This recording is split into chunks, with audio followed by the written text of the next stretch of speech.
So we've talked a little bit about the different kinds of publishers. So another important aspect to cover is how you actually find a publisher. And not all publishers are reputable. So not only how you find a publisher, but how you find one that's really going to help you out and work on your behalf. So NSAI, an organisation I mentioned before, a great organisation, they have a pitch to publisher a couple of times a year. So if you're a member, you can have your tunes played to a publisher. Another great thing to do is to go to music industry conferences armed with CDs or business cards and see if you can meet a publisher. There are some online services where you can pitch your songs to publishers, such as Music Gateway, which is a great service. There are several publishers on there actively seeking writers to represent. Another thing you could do is find a songwriter whose work you admire and ask them about their publisher.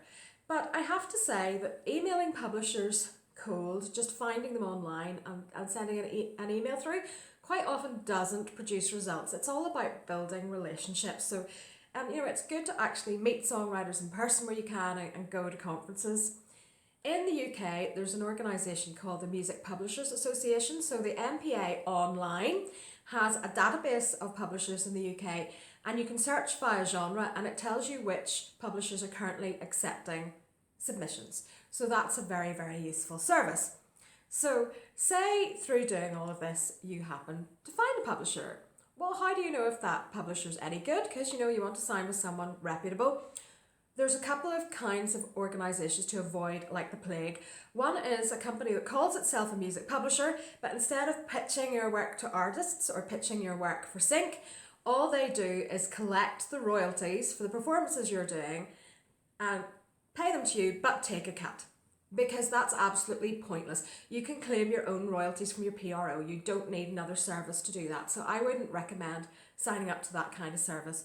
Another thing that you would need to do if you're in talks with a publisher is to email some acts who are already on their roster and ask, are they happy with their services? Because that's just your due diligence of making sure they're a good company. You also want to sign up with a service who are actually having some success. So you want to see what placements they've had, what syncs they've had, basically how well they're doing before you sign up, because you'll often be asked to sign up the rights to your songs for a whole 5 years. It's not something you can get out of quickly.